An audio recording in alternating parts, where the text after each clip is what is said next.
Hey everyone, I'm Joel Lobb, Kentucky mortgage broker, specializing in FHA, VA, USDA, KHC, and conventional programs and how divorce affects you buying a home. I've helped over 1,500 Kentucky families become homeowners, and today I'm breaking down the mortgage process after a divorce, because this is one of the most confusing topics for homebuyers. Look, divorce is tough, no question. But trying to get a mortgage in Kentucky during or after divorce, that's a whole different level. The rules here can make a really stressful time feel, well, almost impossible. So, are you getting a divorce in Kentucky and just stressing about the house? Yeah, I get it. If you're up at night wondering, am I going to be able to keep my home? Can I even buy a new one? You are definitely not alone. It is a huge worry, and honestly, here in Kentucky, it's just uniquely complicated. And you should be worried, because the rules here are different. Seriously. Getting a mortgage in Kentucky feels like this weird mashup of modern banking and, I don't know, centuries-old property laws. It means the advice your friend in Ohio got, it could totally backfire on you here. But hey, that's exactly why we're doing this. Think of this as your 5-minute financial roadmap. We're going to break down exactly what you need to know to dodge those common traps and, start taking back control of your future. All right, first things first, we've got to talk about the law. Because the legal stuff in Kentucky is really the reason this whole process is so different from pretty much anywhere else. You're going to hear this phrase a lot if you talk to anyone in real estate here: 1 to buy, 2 to sell. What it means is a married person can go out and buy a house all on their own, but they can't sell it or even refinance it without their spouse's signature. And it all comes down to these really old laws that are somehow still on the books. And this is the legal trapdoor I'm talking about: dower and curtsy rights. It's a fancy way of saying your spouse has a legal interest in your property, even if their name is nowhere on the title. It's like this invisible claim that only gets wiped away when a judge bangs the gavel and finalizes the divorce. And here's the bottom line, the part you really need to hear. It means you absolutely cannot buy a new home while you're still legally married, not without your soon-to-be ex's signature. And to make things even more fun, Kentucky is what's called an equitable distribution state. This isn't like community property states where everything's just split 50-50. Nope. Here, a judge decides what's a fair split. And fair doesn't always mean equal. For a mortgage lender, all that uncertainty is a giant red flag. It makes it almost impossible for them to approve a loan until that final divorce decree is signed, sealed, and delivered. Okay, so let's say the divorce is final. Whew, you're past the big legal hurdles, but now you've got the financial ones. How do you prove you've got enough income to handle a mortgage on your own, especially if a big chunk of that income is alimony or child support? Right. So how do lenders look at alimony and child support? Because you can't just walk in, wave your divorce decree in the air, and expect them to count that money. It's not like a W-2 from a regular job. They need to see a stable, reliable history of you actually getting paid, and they need to be pretty darn sure it's going to keep coming for a while. And this is where the type of loan you're getting really matters. For a standard conventional loan, you usually need to show you've received those support payments for at least 6 months. But look at FHA loans. They're much tougher. They want to see a full 12-month history, no exceptions. That can be a total deal breaker if your divorce just happened. And for both types of loans, you've got to prove that the payments are set to continue for at least another 3 years. Okay, but here is a really powerful tip. A little secret weapon, you could say. It's called grossing up.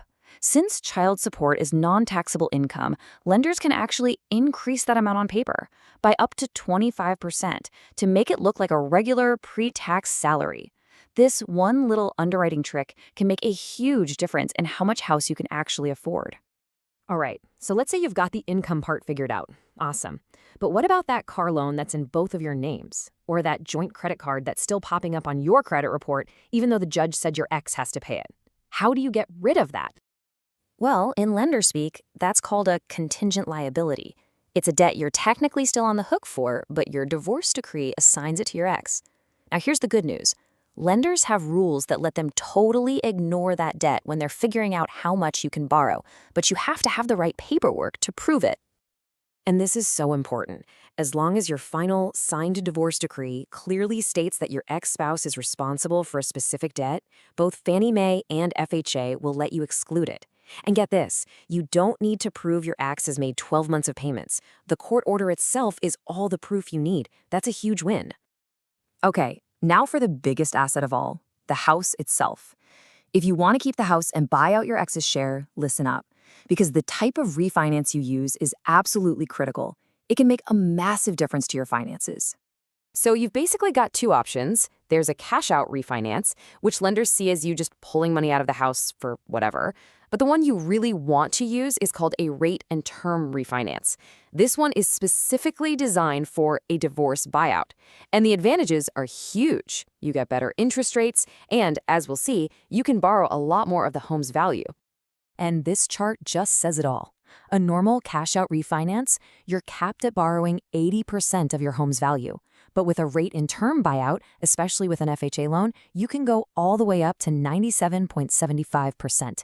That is a massive difference. It could be the difference between keeping your home or not, because it might mean you don't have to bring a single dollar of your own cash to the closing table. And let's be real about today's interest rates. This is a huge deal. If you're refinancing a $200,000 mortgage from that sweet 3% rate you got a few years ago to today's 7%, your monthly payment could shoot up by nearly $500. I mean, for a lot of people, that right there is the reason they might have to sell the house. But okay, what if keeping the house just isn't an option? Or maybe you don't even want to. If you're looking to buy a new place and get a fresh start, you should know there are some specific programs right here in Kentucky designed to help you do just that. Now, there's a really common myth that if you owned a home with your spouse, you can never be a first-time homebuyer again. That's just not true. In Kentucky, there's a special status called a displaced homemaker. And if you qualify, say you're a single parent who owned a home with your spouse, but haven't owned one just in your name for the last 3 years, it's like hitting the reset button. You can become eligible for all those great first-time buyer programs all over again. And we're talking about some serious help here. The Kentucky Housing Corporation, or KHC, has a great program that can give you a loan for up to $12,500 for your down payment. Seriously, when you're trying to get a new life started, that kind of money is an absolute game changer. Okay, so let's put it all together. Here's your strategic takeaway. Number 1, finalize that divorce first. Don't even think about buying a new place until it's done because of those dower rights. 2, be super specific in the divorce decree. Spell out who pays what debt and the exact amount for any equity buyout. 3, document everything. Keep perfect records of every single support payment. You'll need them.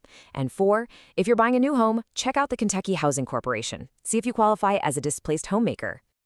Look, I know this whole process is complicated. It's a lot, but it is not impossible. Just knowing these rules, understanding the game you're playing, that's the first real step to building your new life. So now that you've got the roadmap, the only question left is, what's your next move?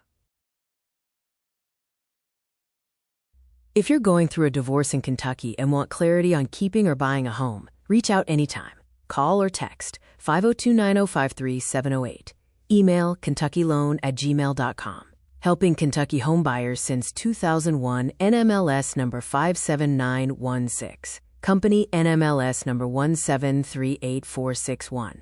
Equal housing lender licensed in Kentucky only as a Kentucky mortgage broker.